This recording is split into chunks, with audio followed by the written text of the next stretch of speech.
Assalamualaikum everyone. I hope you are fine by the grace of Allah. I am also fine today.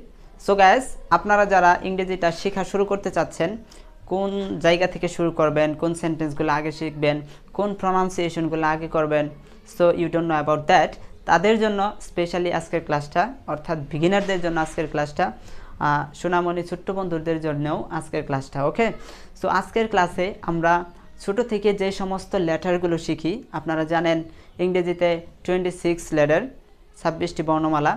এই লেটারগুলো আমরা কি করি, আমরা আমাদের ফ্যামিলি, বাবা মা, গার্ডিয়ান, তারপর হচ্ছে স্কুল টিচার, এদের কাছ থেকে যখন আমরা শিখি, আমরা সঠিক উচ্চারণটা আমরা করি না, হয়তোবা লজ্জায় করি না, হয়তোবা অনেকেই জানি না, যার কারণে আমরা সঠিক উচ্চারণটা করতে পারি না। সো আজকের ক্লাসে আমরা এই বেসিকে যে সমস্যা, অর্থাৎ এ থেকে জেড পর্যন্ত আমাদের যে সমস্যা, আমরা যে সঠিকভাবে প্রনাউন্সিয়েশন করতে পারি না, উচ্চারণ করতে পারি না, সেটা নিয়ে আজকে আমরা কাজ করব। তারই ধারাবাহিকতায় আজকে আমরা প্রথম লেটারটা নিয়ে কাজ করব। প্রথম হচ্ছে এ লেটারটা নিয়ে কাজ করব, কিভাবে আপনি সঠিকভাবে আপনি এ লেটারটা উচ্চারণ করবেন। ওয়ান বাই ওয়ান আমরা প্রত্যেকটা সিরিজের, মানে প্রত্যেকটা ক্লাসের মাধ্যমে আমরা এক একটা বর্ণ নিয়ে আমরা বিস্তারিত আলোচনা করব, এবং এই লেটারগুলো আপনি কিভাবে উচ্চারণ করবেন, এই লেটার দিয়ে যত ওয়ার্ড হবে, ওয়ার্ডগুলো কিভাবে উচ্চারণ করবেন, এবং সেন্টেন্স কিভাবে মেক করবেন।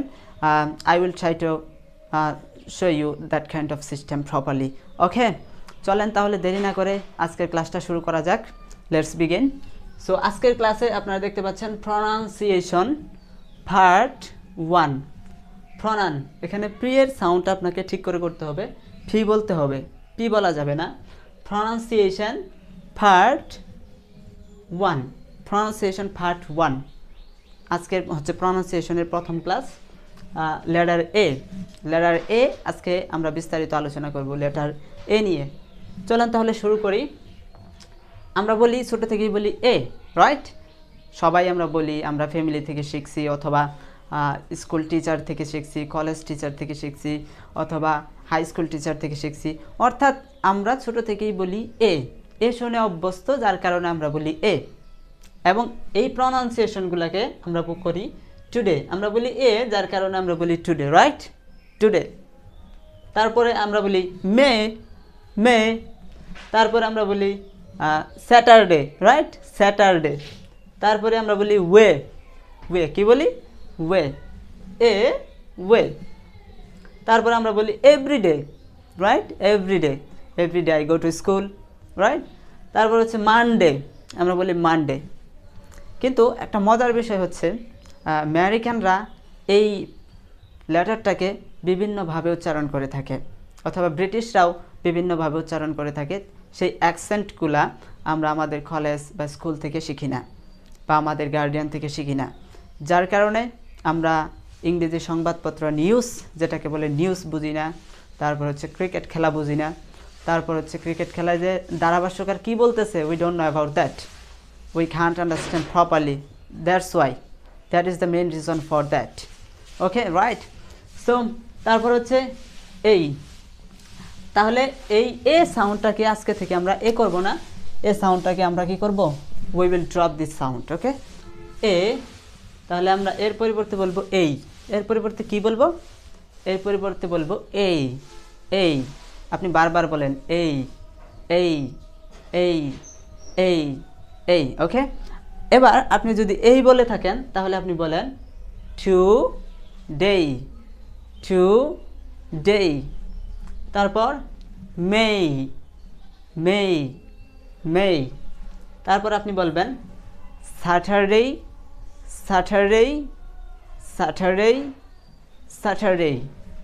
তারপর আপনি বলবেন ওয়ে, ওয়ে, ওয়ে। তারপর everyday, everyday, everyday. Monday, Monday. এইভাবে আপনি বারবার এই প্র্যাকটিস করবেন। Saturday, Sunday, Monday, Tuesday, Wednesday, Thursday and Friday. এইভাবে আপনি এই প্র্যাকটিস করবেন বারবার। আরেকটা বিষয় হচ্ছে, আপনি দেখেন এ কিন্তু অনেক সময় উচ্চারিত হয় আ, যেমন a cat, a bat, a rat, a mat. এই কখন আপনি উচ্চারণ করবেন। ও আরেকটা বিষয়, সেটা হচ্ছে এর সাথে যদি, অর্থাৎ এর শেষে যদি কোনো ওয়ার্ডের শেষে এ ওয়াই একসাথে থাকে, কোনো ওয়ার্ডের শেষে, যেমন এই যে ফর এক্সাম্পল এখানে, এখানে, তারপর হচ্ছে এখানে, এখানে, এখানে, এরকম ওয়ার্ডের সাথে যদি এ ওয়াই একসাথে থাকে, তাহলে আপনি এই উচ্চারণ করবেন। কি উচ্চারণ করবেন? এই উচ্চারণ করবেন। সবগুলো এক্সাম্পল কিন্তু এখানে আছে, রাইট? এ ওয়াই একসাথে থাকলে আপনি কি উচ্চারণ করবেন? এই। আচ্ছা, তারপর কখন আপনি আ উচ্চারণ করবেন? You have to remember that যখন এ একা থাকবে এবং পরের কোনো ওয়ার্ড থাকবে, এ যদি কোনো সময় একা থাকে, যখনই এ একা থাকবে তখনই আপনি আ উচ্চারণ করবেন। আ উচ্চারণ করবেন কি? আ।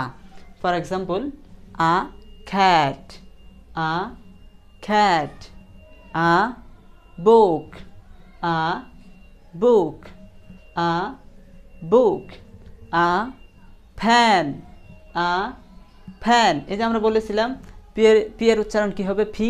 তাহলে আ ফ্যান, আ মোবাইল ফোন, আ মোবাইল ফোন। এই দেখেন একটা বিষয় খেয়াল করেন, এখানে যদি পি এর উচ্চারণ পি করতাম, তাহলে তো এখানে মোবাইল ফোন হওয়ার কথা ছিল, যে এখানে মোবাইল ফোন হবে, রাইট? মোবাইল ফোন হবে, কারণ আমরা ছোট থেকে শিখছি পি, পয়ের শিকার পি, ছোট থেকে আমরা শিখছি পি। তাহলে ওই হিসাবে এখানে মোবাইল ফোন হওয়ার কথা ছিল, কিন্তু এখানে কেন ফোন হয়েছে? তাহলে আপনাকে পি এর উচ্চারণ কি করতে হবে? ফি। এখন থেকে আর পি উচ্চারণ করবেন না, কি করবেন? ফি। ওকে, সো আজকের ক্লাসে আমরা শিখলাম কিভাবে আপনি এ উচ্চারণ করবেন, অর্থাৎ এ কয়ভাবে উচ্চারণ করা যায়। একে আপনি বলতে পারেন এই, এবং বলতে পারেন আ। কখন এই বলবেন? ওয়ার্ডের শেষে যদি এ ওয়াই থাকে তাহলে আপনি এই বলবেন। কখন আ বলবেন? এ যদি একা থাকে তাহলে আ বলবেন। For example, a fan, a marker, a marker, a T shirt, right? এইভাবে আপনাকে প্র্যাকটিস করতে হবে। If you practice like this what system I told you right now, definitely you can speak English fluently, but you have to practice every single day. Without practice you can speak English fluently, and practice is the main thing for learning English, for practice, for speaking English. So you have to practice and practice. And if you want this kind of class, then definitely don't forget to subscribe this YouTube channel and to share with your friends. If you share with your friends, many people can learn English easily, you know it very well. So you should share and continue watch our next video, and I will see you with the new lesson, with the new topic. Take care of your health. See you next time.